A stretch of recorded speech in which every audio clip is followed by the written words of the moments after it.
네 애비한테 전화해서 구해달라고 해봐, 이 엑스야!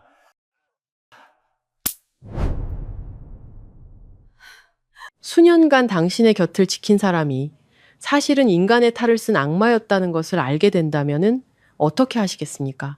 돈과 인맥으로 자신의 죄를 덮고 심지어 아내의 가난한 늙은 아버지까지 모욕하는 오만방자한 재벌 남편. 하지만 그는 몰랐습니다. 그 낡고 빛바랜 셔츠와 초라한 외모 뒤에 자신의 왕국을 하룻밤에 무너뜨릴 수 있는 거대한 힘이 숨겨져 있다는 것을, 거대한 어둠의 권력과 찬란한 정의의 빛이 맞서는 숨막히는 대결이 당신을 기다립니다. 한순간도 놓치지 마세요. 이야기를 계속 듣고 싶으시다면 좋아요와 구독으로 마음 정거장을 응원해주세요. 5성급 호텔 연회장에 크리스탈 샹들리에가 내뿜는 눈부신 빛이 대리석 바닥에 쏟아져 내리고 있었습니다.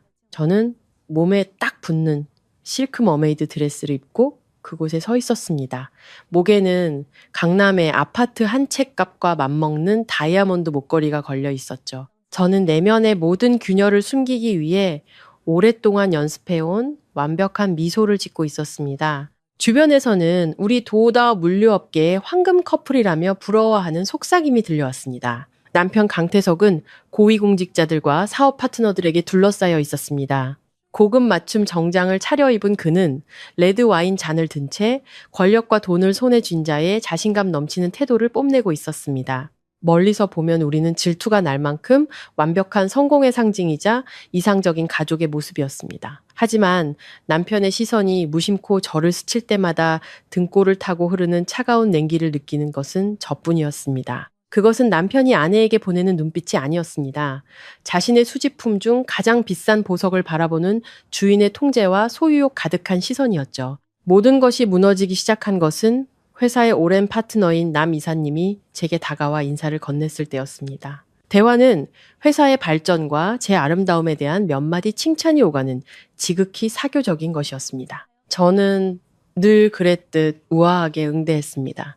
하지만 연회장 구석에서 남편의 얼굴이 일그러지고 있다는 사실은 전혀 눈치채지 못했습니다. 그는 대화를 본 것이 아니었습니다. 자신의 소유물이 침범당하는 것을 본 것입니다. 가부장적인 남자의 질투심은 언제 터질지 모르는 화약꽃처럼 아주 작은 불씨 하나만을 기다리고 있었습니다. 강태석이 성큼성큼 다가왔습니다. 입가에는 미소가 걸려 있었지만 두 눈은 흐리게 번들거렸습니다. 수많은 하객들 앞에서 그는 아무 말 없이 들고 있던 레드 와인 잔을 제 얼굴에 그대로 끼얹었습니다. 짙은 붉은 액체가 이마를 타고 순백의 드레스 위로 흘러내리는 모습은 마치 피를 흘리는 상처처럼 보였습니다. 음악은 여전히 감미롭게 흘렀지만 제 주변의 공간은 숨막히게 응축되는 듯 했습니다. 굴욕감이 목구멍까지 차올랐습니다. 사람들의 호기심 어린 시선과 웅성거리는 소리가 사방으로 퍼져나가는 것이 느껴졌습니다. 남편이 제 귀에 바싹 다가와 이를 악문 채 속삭였습니다. 그 목소리는 저를 떨게 하기에 충분했습니다. 연기하는 거 좋아하지? 집에 가서 계속하게 해줄게. 호텔에서 평창동의 고급 빌라로 돌아오는 길은 영원처럼 길게 느껴졌습니다. 고급 세단의 비좁은 공간 안에서 남편의 술 냄새와 비싼 향수 냄새가 뒤섞여 숨막히는 압박감을 만들어냈습니다. 그는 욕설을 퍼붓는 대신 분노를 터뜨리기 직전에 늘 그랬던 것처럼 핸들을 손가락으로 까딱였습니다. 저는 창밖을 바라보았습니다. 스쳐 지나가는 가로등 불빛이 부서진 삶의 조각들처럼 보였습니다. 저는 아버지를 떠올렸습니다. 박영진 아버지. 지금쯤 시골집 뗏마루에 온화한 모습으로 앉아 계실 아버지는 딸이 죽음의 문턱으로 걸어 들어가고 있다는 사실을 전혀 모르고 계실 겁니다. 저는 모든 것을 숨기기로 선택했습니다. 가족의 명예를 위해, 아버지의 평화를 위해, 그리고 무엇보다도 우리 딸 민지를 위해 이 화려한 껍데기를 혼자 짊어지기로 했습니다. 저는 스스로에게 인내해야 한다고 되뇌었습니다. 남편이 밖에서 체면만 유지해준다면 제 딸은 여전히 성공한 아버지를 가질 수 있을 테니까요. 그것은 제가 희생이라고 착각했던 고통스러운 타협이었습니다. 묵직한 철문이 등 뒤에서 쾅 닫혔습니다. 현관에 들어서자마자 제가 신발을 벗을 틈도 없이 남편은 제 머리채를 잡아 뒤로 거세게 잡아당겼습니다. 갑작스러운 충격에 목이 욱신거렸고 저는 차가운 대리석 바닥에 맥없이 주저앉았습니다. 그는 정장 재킷을 한쪽에 던져버리고 넥타이를 풀기 시작했습니다. 그의 눈은 핏발이서 무섭게 번뜩였습니다. 성공한 사업가라는 가면 뒤에 숨어있던 괴물이 마침내 본색을 드러낸 것입니다. 내가 너한테 좋은 거 입히고 맛있는 거 먹여주고 사모님 소리 듣게 해줬더니 내 눈앞에서 다른 놈이랑 시시덕거려? 아니에요. 여보. 저는 눈물을 흘리며 더듬거렸습니다. 그런 거 아니에요. 그냥 사업상 인사였어요. 제발 민지 자고 있잖아요. 제 애원은 그의 광기 어린 불길에 기름을 부었을 뿐입니다. 강태석은 굶주린 맹수처럼 달려들었습니다. 불같은 따기가 연달아 제 얼굴에 쏟아졌고 입술이 터져 피가 배어 나왔습니다. 저는 딸이 깰까봐, 이 끔찍한 광경을 아이가 보게 될까봐 큰 소리로 비명을 지르지도 못했습니다. 저는 껍데기를 빼앗긴 달팽이처럼 몸을 웅크린 채 옆구리를 향해 날아오는 무자비한 발길질을 견뎌냈습니다.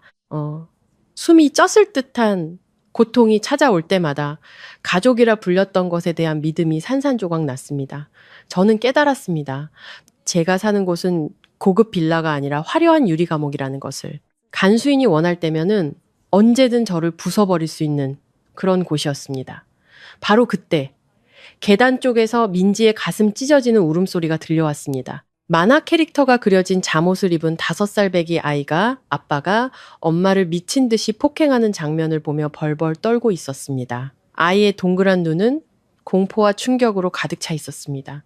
저는 나무님을 쥐어짜 아이를 향해 기어갔습니다. 이 폐허 속에서 아이의 순수한 영혼만큼은 지켜주고 싶었습니다. 민지야, 방에 들어가. 보지 마. 어서. 강태석은 비웃었습니다. 승리자의 역겨운 미소였습니다. 그는 허리에서 두꺼운 가죽 벨트를 풀어냈고 금속 버클이 부딪히는 소리가 섬뜩하게 울렸습니다. 그는 발밑에 쓰레기를 보듯 극도의 경멸감으로 저를 내려다보았습니다. 그는 세상을, 그리고 제 아버지가 평생 지켜온 정의를 조롱했습니다. 네가 뭐라도 되는 줄 알아? 이 동네에서? 누가 감히 나한테 덤빌 것 같아? 잘 들어. 내 돈이면 이 집구석의 침묵도 저 바깥 세상의 침묵도 전부 살 수 있어. 그는 팔을 휘둘렀고 가죽 벨트는 얇은 실크를 찢고 제 어깨에 그대로 파고들었습니다. 타는 듯한 고통이 등줄기를 타고 흘렀고 저는 그대로 쓰러졌습니다. 허공을 가르는 벨트 소리와 민지의 끊임없는 울음소리가 뒤섞여 가정이라 불리는 집의 심장부에서 악마의 교향곡을 연주하고 있었습니다. 어깨에 찢어진 상처에서 흘러나온 뜨거운 피가 실크 옷감에 스며들어 피부에 들러붙었고 숨을 쉴 때마다 고통이 온몸으로 퍼졌습니다.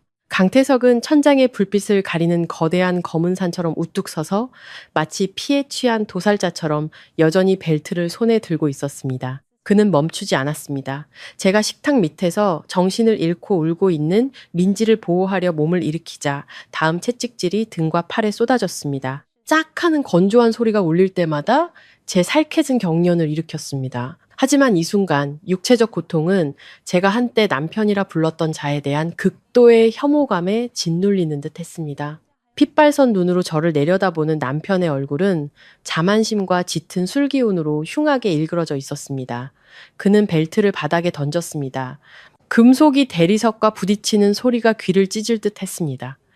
그러고는 갑자기 제 턱을 움켜쥐고 눈물로 얼룩진 얼굴을 들어 올렸습니다. 똑똑히 봐. 내가 베풀어준 사모님이라는 이름 말고 너한테 뭐가 남았지? 넌 텅 빈 껍데기일 뿐이야. 네가 뭐 대단한 가치가 있는 줄 알아? 저는 그의 눈을 똑바로 쳐다보며 피 맺힌 입술로 억눌렀던 말을 내뱉었습니다. 우리 아버지는 당신의 더러운 돈에 기대 사는 법을 가르치지 않으셨어요. 아버지는 제게 인격을 가르치셨죠. 당신이 평생 돈으로도 살 수 없는 거요. 강태석은 순간 멈칫하더니 이내 미친 듯이 웃음을 터뜨렸습니다. 그 광기 어린 웃음소리가 텅 빈 빌라에 울려 퍼졌습니다. 그는 손을 놓았고 제 머리는 바닥에 세게 부딪혔습니다. 그는 마치 저녁 운동을 마친 사람처럼 태연하게 홈 바로 걸어가 독한 술을 한 잔 따랐습니다. 네, 시골뜨기 아버지의 인격? 그 양반이 이 세상에 대해 뭘 알기나 해? 언제나 빛바랜 셔츠에 낡은 슬리퍼나 찍찍 끌고 다니는 실패한 늙은 농부 같은 그 영감 말이야? 시골에서 오리나 키우는 늙은이로 날 협박하려는 거야? 서윤아, 넌 정말 불쌍할 정도로 순진하구나. 내가 알려주지. 이 도다 전체가 내 손바닥 안에 있어. 내가 동네 파출소부터 도청까지 뿌린 돈이 얼만 줄 알아? 이 물류회사는 나의 제국이고 여기서는 내가 바로 법이야. 분노가 제 가슴 속에서 불길처럼 타올랐습니다. 저는 아버지, 박영진을 떠올렸습니다. 언제나 온화한 미소와 풍파에 거칠어진 손을 가진 남자. 아버지가 소박한 시골 선물을 들고 찾아와 양심에 부끄럽지 않게 살아야 한다고 당부하시던 모습이 떠올랐습니다. 저는 항상 아버지의 진짜 신분을 숨겨왔습니다. 남편에게 아버지의 진짜 지위에 대해 단 한마디도 꺼내지 않았습니다.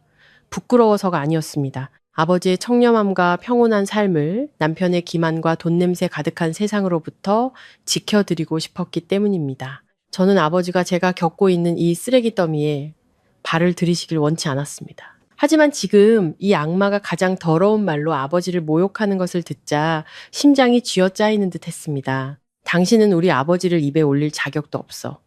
당신은 그저 더러운 돈 뒤에 숨은 비겁한 졸부일 뿐이야. 강태석이 달려들어 제 옆구리를 강하게 찼습니다. 저는 멀리 날아가 유리 장식장 다리에 부딪혔습니다. 크리스탈이 깨지는 소리가 제 마음이 부서지는 소리처럼 들렸습니다.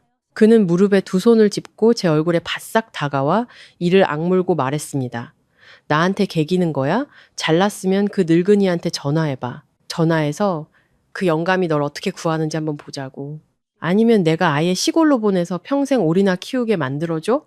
내 놈 집안의 그 싸구려 인격이 내 권력과 싸워서 이길 수 있는지 보고 싶거든. 그 촌뜨기 늙은이가 자기 딸 좀 살려달라고 울고불고 애원하는 거 말고 뭘 할 수 있는지 내 두 눈으로 똑똑히 지켜보겠어. 강태석은 일어서서 마시던 술잔을 두 사람의 결혼 사진이 걸린 벽에 던져버렸습니다.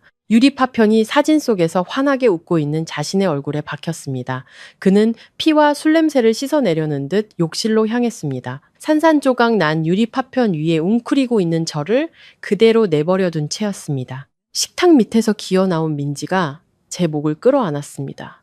아이의 숨결이 공포로 가늘게 떨렸습니다. 저는 아이를 껴안았습니다. 이 작은 온기만이 저를 현실에 붙들어매는 유일한 끈이었습니다. 더 이상 참을 수 없었습니다. 그동안의 제 희생은 이 괴물을 더욱 포악하게 만들고 법을 우습게 여기게 만들었을 뿐입니다. 저 자신뿐만 아니라 이 아이의 미래를 구해야 했습니다. 이 아이가 압이라는 어둠에 삼켜지기 전에 저는 욕실 문 뒤로 사라지는 남편의 뒷모습을 보며 콸콸 쏟아지는 물소리를 들었습니다. 제게 주어진 시간이 몇 분밖에 없다는 것을 알았습니다. 마지막 남은 힘을 다해 저는 고통을 참으며 차가운 대리석 바닥을 팔꿈치로 기어갔습니다. 1cm를 움직일 때마다 온몸의 상처에 소금을 뿌리는 듯 했지만 어머니로서의 의지와 딸로서의 존엄함이 제게 힘을 주었습니다. 저는 거실 구석, 민지의 나무 장난감 상자를 향해 기어갔습니다. 알록달록한 블록과 헝겊 인형들 깊숙한 곳에 제가 만일의 사태를 대비해 오랫동안 몰래 충전해두고 숨겨둔 낡은 예비 휴대폰이 있었습니다. 제 떨리는 손가락이 나무 상자 모서리에 닿았습니다. 장난감들 아래에서 느껴지는 차가운 금속의 감촉. 그것은 단순한 휴대폰이 아니었습니다. 그것은 정의를 소환하는 신호탄이자 제 삶을 뒤덮은 악몽을 걷어낼 유일한 희망이었습니다. 민지의 장난감 상자 속 곰인형과 플라스틱 블록들 사이로 손을 뻗는 제 손은 퉁퉁 붓고 떨렸습니다. 낡은 휴대폰의 차가운 금속 감촉이 손끝에 닿자 마치 전류가 흐르는 것처럼 등줄기를 타고 짜릿함이 퍼졌습니다. 고통으로 희미해져 가던 마지막 생존 본능이 깨어나는 순간이었습니다. 저는 숨을 죽인 채 여전히 물소리가 규칙적으로 들려오는 욕실 문을 뚫어지게 쳐다보았습니다. 방금 벌어진 범죄를 가려주고 동시에 짧은 몇 초간 저를 보호해주는 희미한 장막 같은 소리였습니다. 민지는 옆에 앉아 울음소리가 새어나오지 않도록 두 손으로 입을 틀어막고 있었습니다. 눈물이 가득 고인 커다란 눈으로 마치 절망 속에서 탈출구를 찾는 구원자를 보듯 저를 바라보았습니다. 전원 버튼을 누르자 낡은 화면에서 희미한 푸른빛이 새어나왔습니다. 멍과 상처로 얼룩진 제 얼굴을 비추는 그 빛은 마치 지옥에서 되살아난 유령 같았습니다. 망설일 틈이 없었습니다. 저는 외울 정도로 익숙한 아버지의 번호를 빠르게 눌렀습니다. 수화기 너머로 들려오는 뚜 하는 신호음은 잔인할 정도로 느리게 울렸고 1초가 흐를 때마다 칼날이 제 인내심을 베는 듯 했습니다. 마침내 수화기 저편에서 잠결에 약간 잠겼지만 다정함이 가득한 아버지의 목소리가 들려왔습니다. 서윤이냐? 왜 이렇게 늦게 전화했니? 아버지의 목소리를 듣는 순간 애써 지탱하던 모든 것이 무너져 내렸습니다. 그동안 억눌러 왔던 억울함, 굴욕감, 고통이 한꺼번에 복받쳐 올라 목을 조여왔고 저는 온전한 문장 하나를 내뱉을 수 없었습니다. 저는 남은 힘을 모두 끌어모아 수화기에 겨우 세 글자를 속삭였습니다. 아빠, 살려주세요. 갑자기 욕실에 물소리가 대섰습니다. 죽음 같은 정적이 공간을 뒤덮었습니다. 저는 화들짝 놀랐습니다. 심장이 터질 듯이 미친 듯이 뛰었습니다. 맹수가 이상한 낌새를 눈치챘다는 것을 직감했습니다. 극도의 공황 상태에서 저는 아버지가 예전에 단호하게 당부하셨던 두 번째 번호를 떠올렸습니다. 혹시 위급한데 내가 전화를 못 받으면 최 팀장한테 전화해라. 저는 마지막 기적을 바라며 급히 번호를 눌렀습니다. 하지만 첫 신호음이 울리자마자 욕실 문이 활짝 열렸습니다.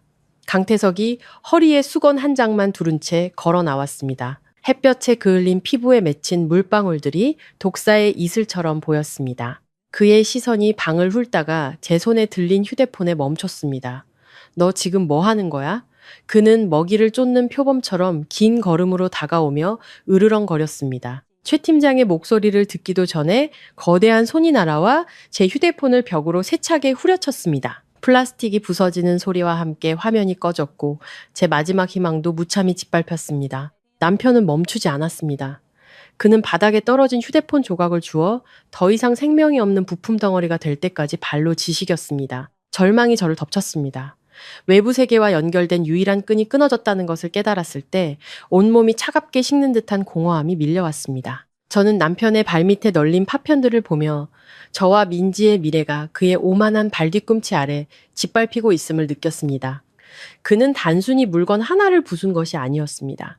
이 사회에서 제 존재의 증거 자체를 파괴하고 있었습니다. 강태석은 몸을 숙여 제 헝클어진 머리카락에 거친 손가락을 찔러 넣고 머리를 뒤로 잡아챘습니다. 어깨에 찢어진 상처가 다시 벌어지며 피가 실크 드레스 자락을 붉게 물들였습니다. 뼛속까지 파고드는 고통에 잠시 정신을 잃었지만 남편의 비웃음 소리가 저를 이 끔찍한 현실로 다시 끌어당겼습니다. 그는 제 얼굴에 자신의 얼굴을 바싹 들이댔습니다.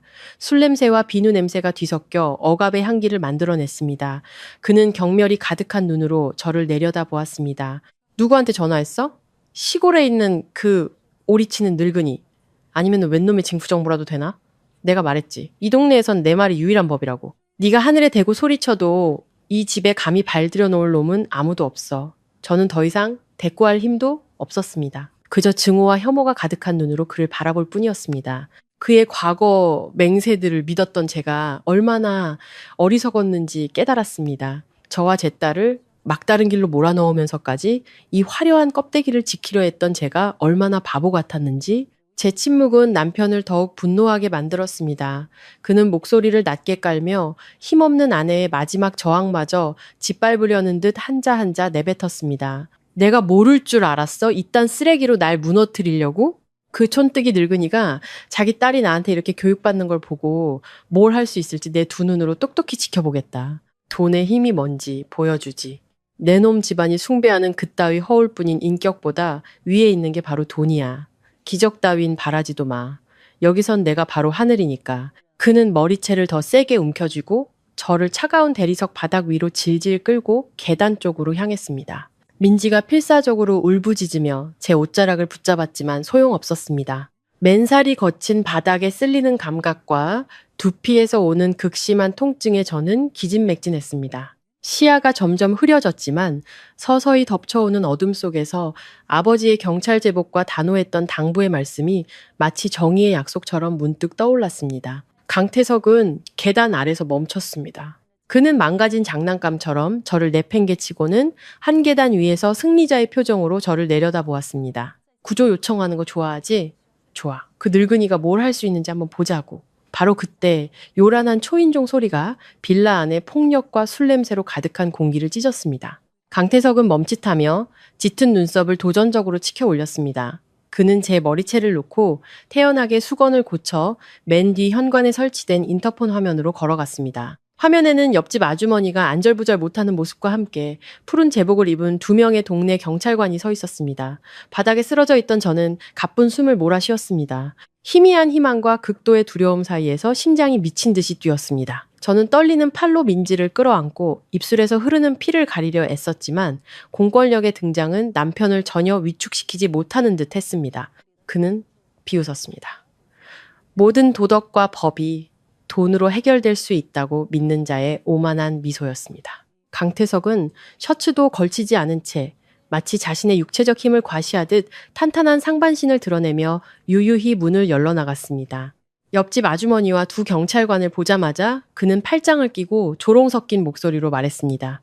무슨 일로 이렇게 소란이십니까? 늦은 밤에 부부싸움 좀 한 걸로 이렇게 경찰까지 동원해야 합니까?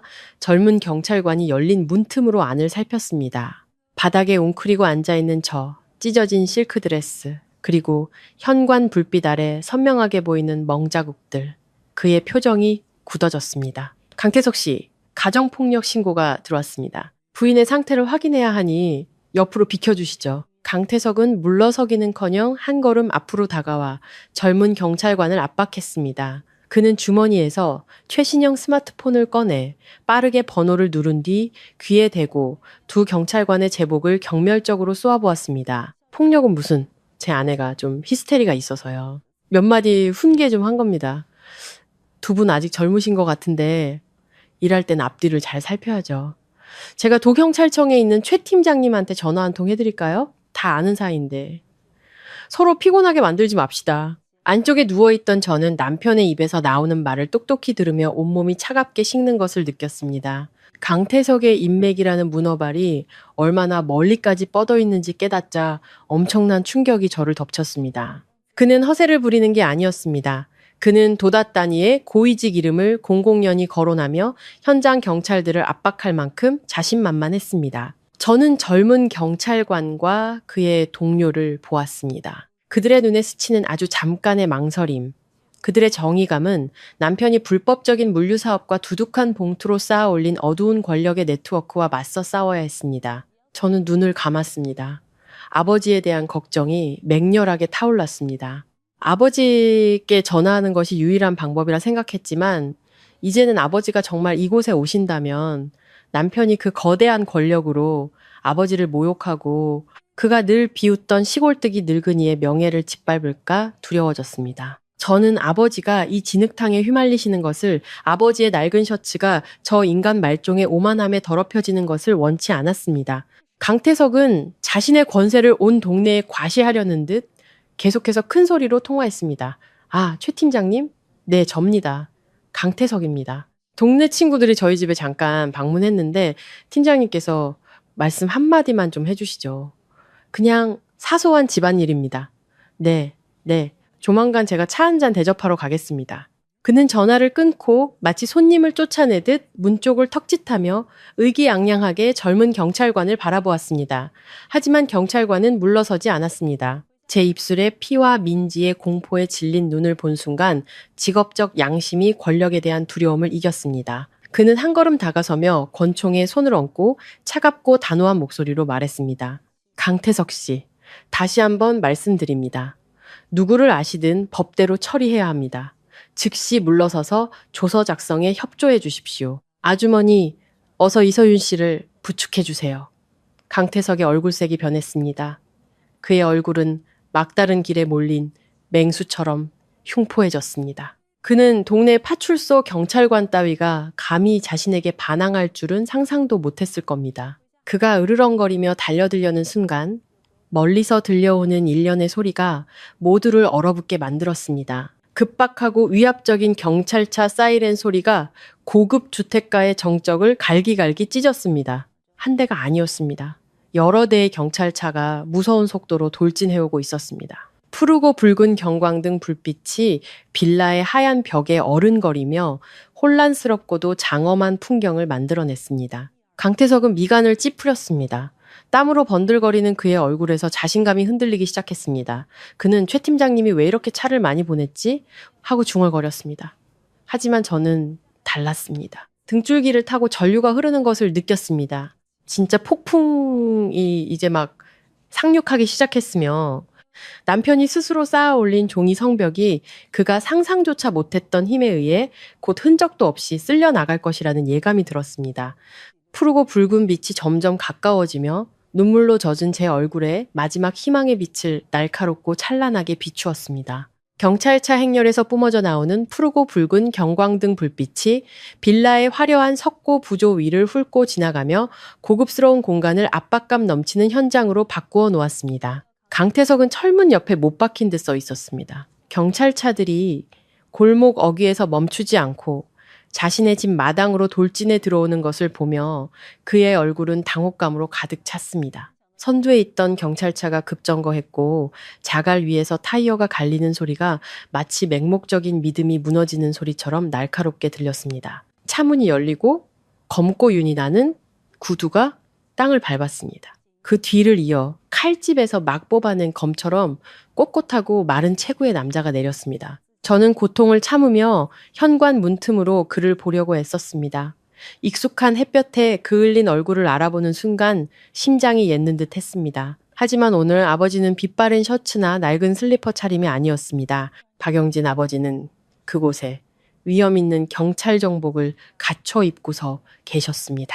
어깨 위의 계급장이 가로등 불빛 아래 빛나며 주변 공간을 얼어붙게 만드는 듯한 권위를 뿜어내고 있었습니다. 강태석은 그대로 얼어붙었습니다. 그가 그토록 자랑하던 최신형 스마트폰이 바닥에 떨어져 액정이 산산조각 났습니다. 마치 그가 믿었던 인맥 네트워크처럼 말입니다. 그는 자신이 시골뜨기 오리농부라며 경멸했던 사람과 마주하자 입술을 떨며 말문이 막힌 듯 더듬거렸습니다. 박영진 청장님의 시선은 사위에게 단 한순간도 머물지 않았습니다. 그는 곧장 현관 안으로 걸어 들어왔습니다. 제가 땅바닥에 웅크리고 앉아있는 곳으로 입술에서 흘러나온 피가 여전히 실크드레스 자락을 적시고 있었습니다. 산산조각 난 딸의 모습을 본 순간 늙은 아버지의 눈이 살짝 흔들렸습니다. 극심한 비통함이 솟아올랐지만 그것은 곧 법 집행기관의 수장이 가진 강인함으로 대체되었습니다. 그는 한쪽 무릎을 꿇고 앉았습니다. 평생 범죄자를 소탕하며 총을 쥐는 데 익숙했던 그의 손이 이제 공포에 떨고 있는 제 어깨를 만지며 미세하게 떨렸습니다. 아빠, 살려주세요. 저는 흐느꼈습니다. 육체적 고통과 터져나오는 안도감 속에서 아버지를 부르는 목소리가 목에 메었습니다. 아버지는 아무 말도 하지 않았습니다. 그저 자신의 경찰 제복 상의를 벗어 찢어지고 초라해진 제 몸 위로 덮어주셨습니다. 마치 마지막 남은 온기로 이 폭풍으로부터 저를 보호해 주시려는 듯 했습니다. 그의 시선이 제 팔의 시퍼런 멍자국에 고정되었습니다. 상처 하나하나가 아버지의 가슴에 박히는 칼날과 같았을 겁니다. 평생을 국민의 평안을 지키기 위해 바쳤지만 정작 자신의 딸이 지옥에 빠지는 것을 막지 못했습니다. 끔찍한 공포가 강태석의 온 정신을 잠식하기 시작했습니다. 그는 비틀거리며 뒷걸음질치다 테이블 모서리에 부딪혔습니다. 잔혹한 진실 앞에서 그의 두 다리는 더 이상 버티지 못했습니다. 그가 돈으로 매수하려던 자, 그가 인맥으로 짓누르려던 자가 알고 보니 이 도다 경찰의 최고 책임자였던 것입니다. 심리적 붕괴는 순식간에 일어났습니다. 물류업계 거물의 오만과 광기는 온데간데 없이 사라지고 오직 처벌을 두려워하며 벌벌 떠는 맹수만이 남아 있었습니다. 강태석은 목구멍으로 무언가 중얼거리며 매달릴 구실을 찾으려 했지만 박영진 청장님의 천둥 같은 위험 앞에서 목이 바싹 마르고 머릿속은 하얘졌습니다. 아버지는 천천히 일어나 남편과 마주섰습니다. 따기도 욕설도 없었습니다. 오직 반평생을 범죄와 싸워온 남자가 뿜어내는 숨 막히는 침묵만이 흘렀습니다. 박영진 청장님은 강태석의 눈을 똑바로 쳐다보았습니다. 그 날카로운 시선은 그의 더러운 졸부 껍데기를 꿰뚫는 듯 했습니다. 그 순간 강태석은 깨달았습니다. 자신이 뿌렸던 모든 돈, 인맥을 쌓기 위해 벌였던 모든 향락적인 파티가 눈앞에 우뚝 솟은 정의 앞에서 아무런 의미가 없다는 것을. 나는 너희들을 보러 올 때마다 늘 빛바랜 셔츠를 입었다.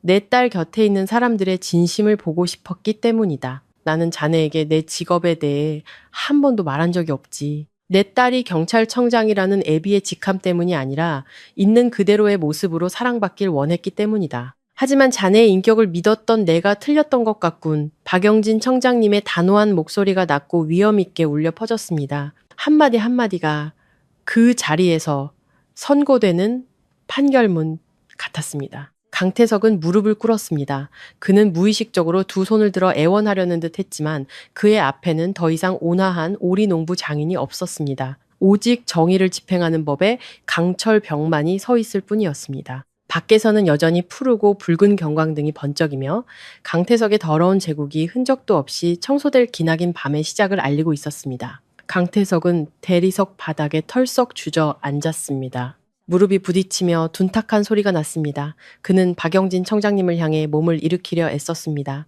술기운은 온데간데 없이 사라지고 잿빛이 된 얼굴에는 비굴함만이 역력했습니다. 그는 물에 빠진 사람이 지푸라기라도 잡으려는 듯 떨리는 목소리로 더듬거렸습니다. 아버님, 제가 잘못했습니다. 술김에 너무 흥분해서 이번 한 번만 용서해 주십시오. 최 팀장님도 저랑 친한 사이입니다. 그분은 저를 이해해 주실 겁니다, 아버님. 바로 그때 포위하고 있던 기동대원들 뒤에서 키가 큰 남자가 걸어 나왔습니다. 최 팀장이었습니다. 강태석이 사교 모임에서 자주 보던 각진 얼굴과 날카로운 눈매를 가진 바로 그 남자였습니다. 하지만 오늘 최 팀장은 사복 차림이 아니었습니다. 그는 총경 계급장에 달린 경찰 정복을 입고 붉은 봉인이 찍힌 두꺼운 서류철을 들고 있었습니다. 강태석은 최 팀장을 보고 터널 끝에 빛을 본 듯 그의 다리를 붙잡으려 기어가려 했습니다. 하지만 최 팀장은 한 걸음 물러섰습니다. 그의 시선은 아무런 감정 없이 마치 죽은 사물을 보듯 차갑게 강태석을 향했습니다. 강 사장, 착각하셨군요.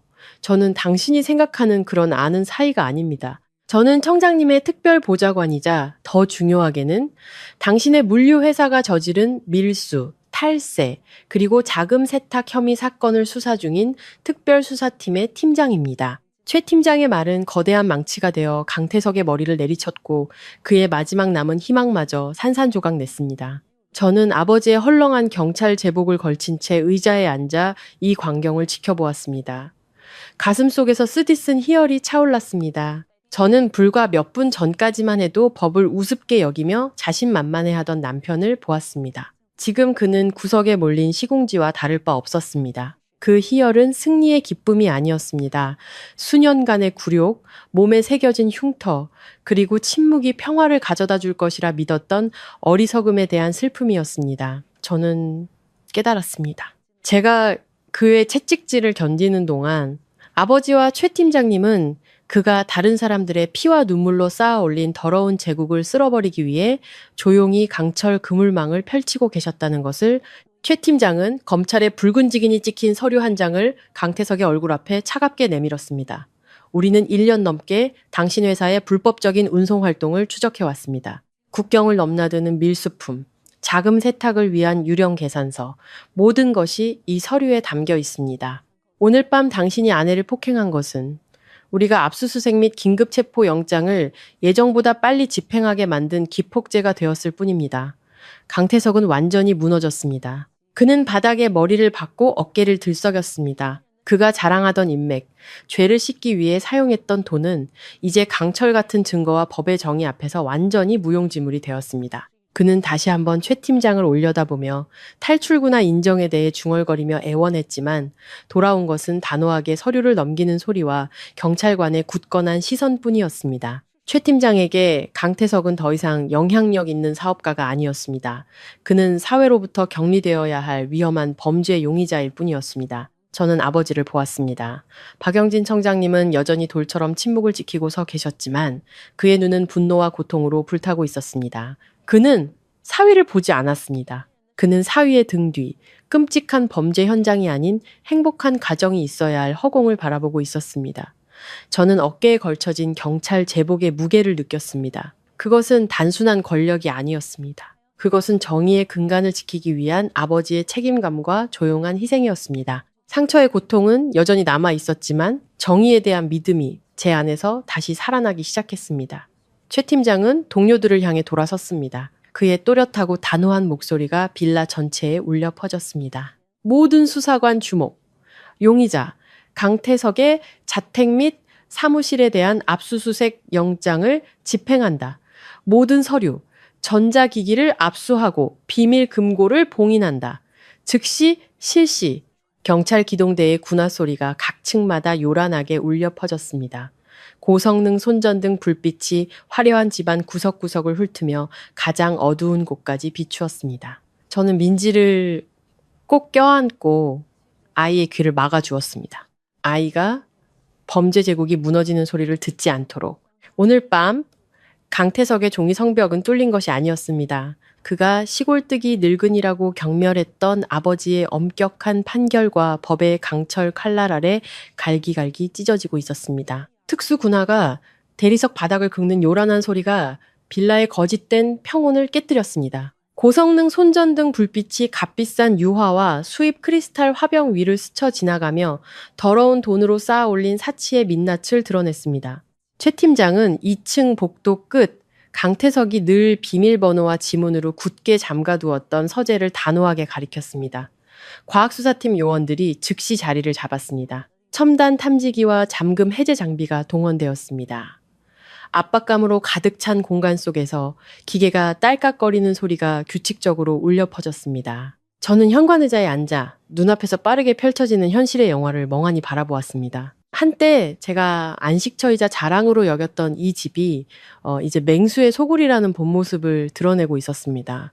벽지가 한 겹씩 뜯겨 나가고 서랍장이 하나씩 열릴 때마다 제 마음은 가벼워지면서도 한편으로는 씁쓸했습니다. 파티에서 보이던 남편의 신사적인 미소 뒤에는 거대한 범죄 네트워크가 숨겨져 있었던 것입니다. 강태석이 갑자기 무릎 꿇은 자세에서 벌떡 일어났습니다. 젊은 경찰관이 잠시 방심한 틈을 타서 쟤를 향해 쏜살같이 달려갔습니다. 그는 미친 사람처럼 소리쳤습니다. 그의 얼굴은 극도의 공황으로 뒤틀려 있었습니다. 그는 가족사진 뒤에 숨겨진 벽금고가 열리면 자신의 인생이 완전히 끝장난다는 것을 알고 있었습니다. 비켜! 당신들 권리 없어. 내 사유재산이야. 하지만 최 팀장이 더 빨랐습니다. 긴 다리와 노련한 수사관의 반사신경으로 그는 달려들어 능숙한 관절 기술로 강태석을 서재 문 바로 앞에서 바닥에 쓰러뜨렸습니다. 뼈가 우드득하는 소리와 강태석의 고통스러운 신음이 동시에 울려 퍼졌습니다. 최 팀장은 그의 머리를 바닥에 짓누르며 얼음장처럼 차가운 목소리로 말했습니다.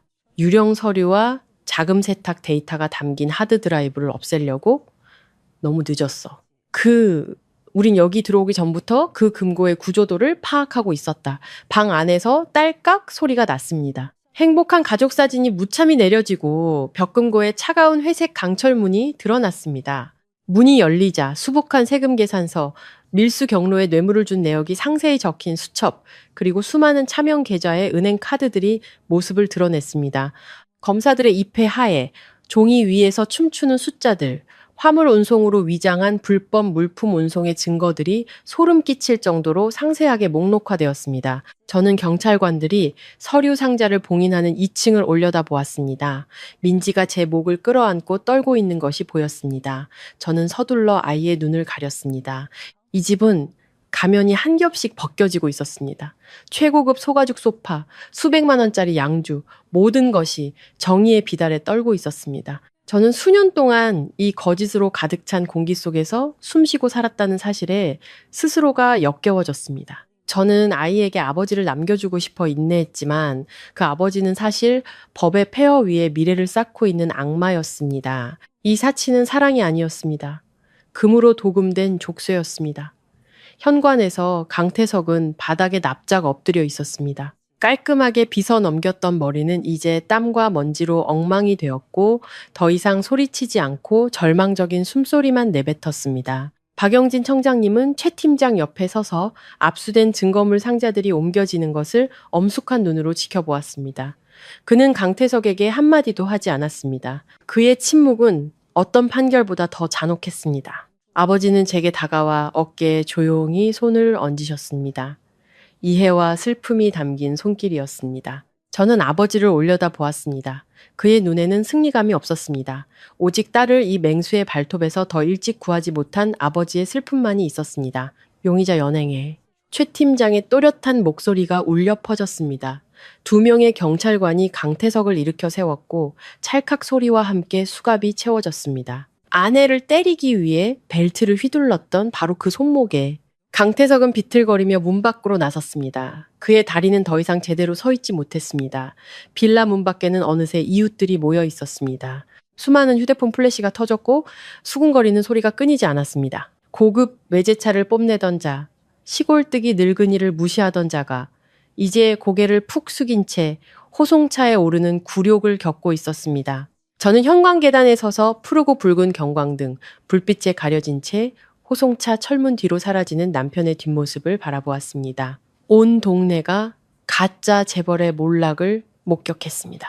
밤바람이 집 안으로 불어와 한기를 느끼게 했지만 오히려 수년 만에 처음으로 가슴이 후련하게 숨을 쉬는 것 같았습니다. 그 자유의 대가가 여전히 피 흘리는 상처일지라도 경찰차가 조용한 도로를 달려 저를 그 빌라에서 멀어지게 했습니다. 이제 그곳은 차가운 범죄 현장이 되었을 뿐입니다. 파출소 조사실의 형광등 불빛이 제 얼굴과 팔의 멍자국을 선명하게 비추었습니다. 저는 여성 조사관과 의사 맞은편에 앉아 있었습니다. 소독약 냄새가 코를 찔렀고 폭행 후 예민해진 후각을 자극해 메스꺼움을 느꼈습니다. 의사의 전문적인 손길 아래 제 옷이 천천히 벗겨졌습니다. 제 맨등이 불빛 아래 드러나자 방 안의 공기가 순간 얼어붙었습니다. 의사는 깊은 숨을 내쉬었습니다. 그의 손가락이 피가 맺힌 붉은 채찍 자국을 부드럽게 만진 뒤 옆구리에 희미한 흉터로 옮겨갔습니다. 그는 진단서에 무언가를 중얼거리며 적었습니다. 새로운 상처가 아니군요. 이 3년 전 상처도 있고 상처 위에 상처가 겹쳐 있습니다. 7번 갈비뼈에 금이 갔던 흔적이 있는데 제대로 치료받지 못했군요. 이걸 얼마나 오래 참으신 겁니까? 의사의 질문은 그동안의 제 인내에 찬물을 끼얹는 것 같았습니다. 저는 고개를 숙이고 뜨거운 눈물이 진료대 시트 위로 떨어지도록 내버려 두었습니다. 숫자와 건조한 의학 용어를 통해 적나라한 진실이 드러났습니다. 저는 거의 5년 동안 그 지옥에서 살았습니다. 행복이라는 환상을 유지하기 위해 온 세상을 그리고 제 아버지까지 속였습니다. 저는 스스로가 너무나 원망스러웠습니다. 후회가 목구멍에서 쓰디쓰게 차올랐습니다. 아버지가 전화로 안부를 물으실 때마다 저는 괜찮아요. 우리 행복해요라며 거짓으로 밝게 대답했던 순간들이 떠올랐습니다. 아버지께 숨기는 것이 노후를 편안하게 해드리는 방법이라 생각했습니다. 하지만 이제 깨달았습니다. 그 침묵이 바로 강태석을 더욱 날뛰게 만든 공범이었다는 것을. 여성 조사관이 진술서를 제 쪽으로 밀었습니다. 그녀의 목소리는 부드러웠지만 단호했습니다. 이서윤 씨, 자세하게 말씀해 주셔야 합니다. 오늘 밤일 뿐만이 아닙니다. 그 이전의 모든 일들을요, 이것이 아이를 위험한 환경에서 분리하고 당신의 양육권을 보장할 수 있는 근거가 될 겁니다. 민지 얘기를 듣자 제 안의 나약함이 갑자기 사라졌습니다. 대신 강한 본능적인 힘이 솟아올랐습니다. 제 딸을 범죄자이자 폭력적인 아버지의 그림자 아래서 자라게 할 수는 없었습니다. 지금 제가 일어서지 않으면 민지가 이 비극의 다음 희생자가 될 것입니다. 저는 깊은 숨을 들이마셨습니다. 목소리는 여전히 떨렸지만 훨씬 더 또렷하고 날카로워졌습니다. 저는 임신했을 때 처음 맞았던 날부터 어두운 방에 감금되었던 일, 그리고 남편이 제 가족에게 안겨준 모욕까지 모두 털어놓기 시작했습니다. 진술 한마디 한마디가 고통과 마주하는 과정이었고 썩어빠진 결혼 생활의 마지막 껍데기를 벗겨내는 일이었습니다. 저는 남편이 가져온 더러운 돈과 그가 파트너라고 부르던 낯선 자들로부터 걸려온 협박 전화에 대해서도 이야기했습니다. 조사실 박복도는 조용했고 벽식의 소리만 들렸습니다. 박영진 청장님은 낡은 나무 의자에 앉아 계셨습니다. 그의 그림자가 방범등 아래 길게 드리워져 있었습니다. 그는 군인처럼 꼿꼿한 자세를 유지했지만 붉어진 두 눈에는 말 못할 슬픔이 어려 있었습니다. 최 팀장이 잠정상의 진단서와 길고 긴 제 진술서를 들고 나왔을 때 청장님은 천천히 일어섰습니다. 강철처럼 굳건했던 가장 위험한 범죄자들과 마주하던 그의 손이 보좌관에게서 서류철을 넘겨받으며 심하게 떨렸습니다. 아버지는 안경을 썼습니다.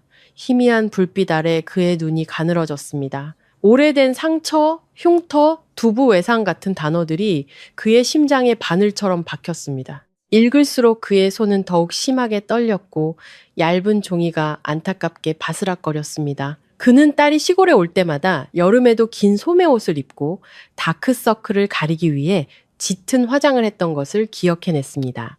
자신이 늙어서 딸이 다 컸고 행복하다고만 생각했습니다.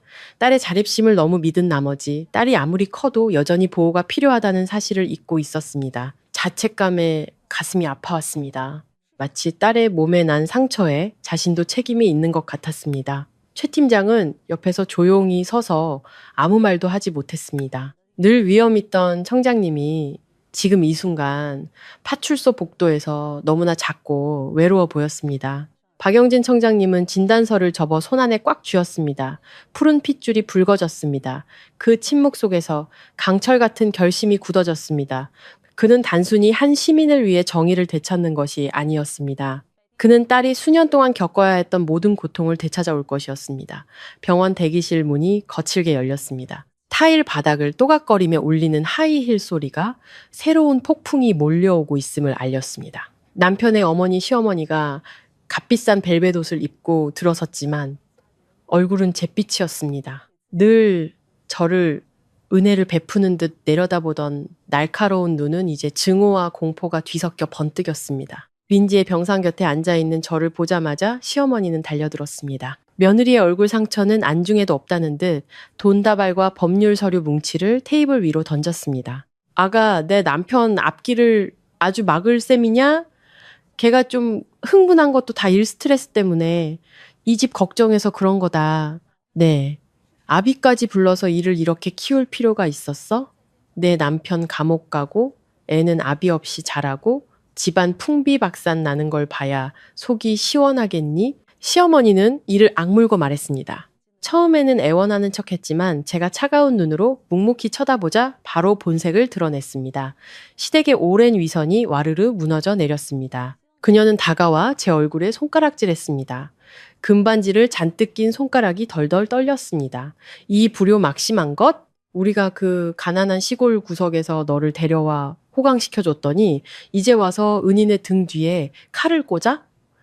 내 아비가 뭐 대단한 벼슬이라도 해서 하늘을 가릴 수 있을 것 같아? 우리도 인맥 있고 돈 있어. 최고의 변호사를 살 거다. 상황 파악하고 고소 치하하는 게 좋을 거야.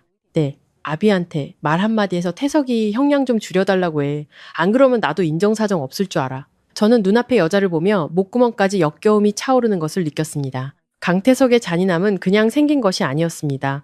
그것은 이 어머니의 방임과 돈이 전부라는 사고방식 속에서 길러진 것이었습니다. 제 머릿속에는 평생을 청렴하게 정의를 지켜온 아버지 박영진 청장님의 모습이 스쳐 지나갔습니다.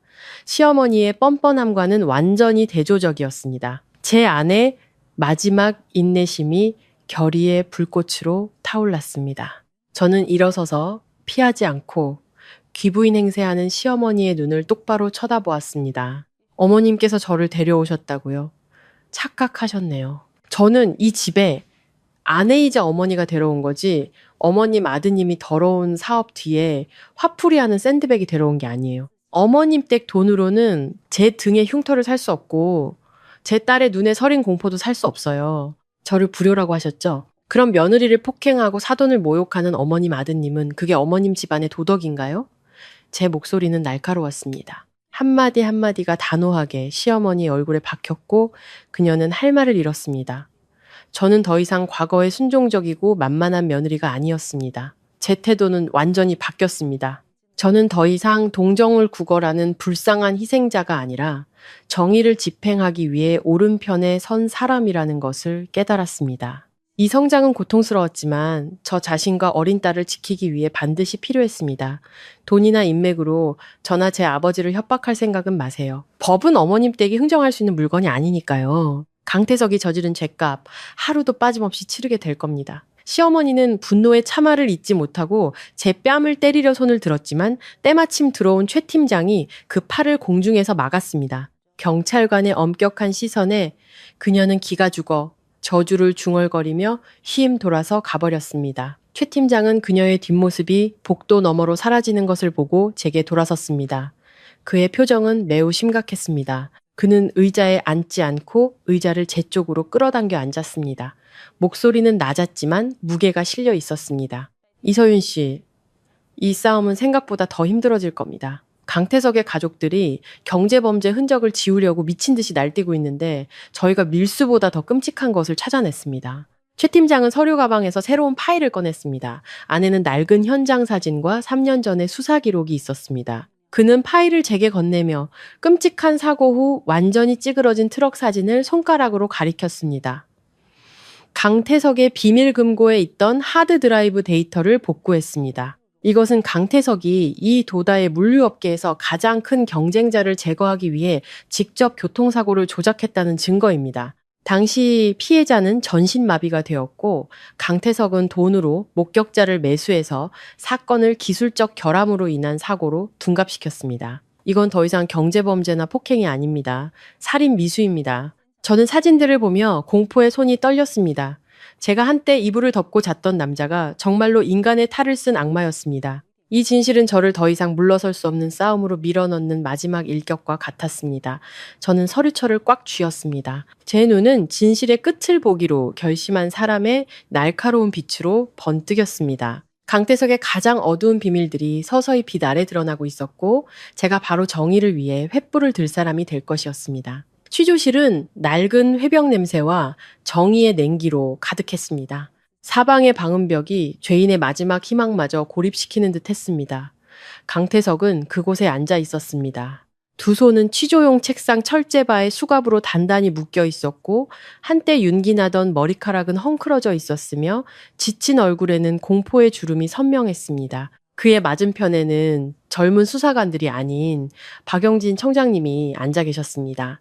그는 등을 꼿꼿이 세우고 표정 없는 강인한 얼굴로 불량 사위의 마지막 남은 거짓된 껍데기를 꿰뚫어 보는 듯한 깊은 눈으로 앉아 있었습니다. 천장의 형광등 불빛이 두 사람 사이에 놓인 두꺼운 사건 파일 위로 쏟아져 내렸습니다.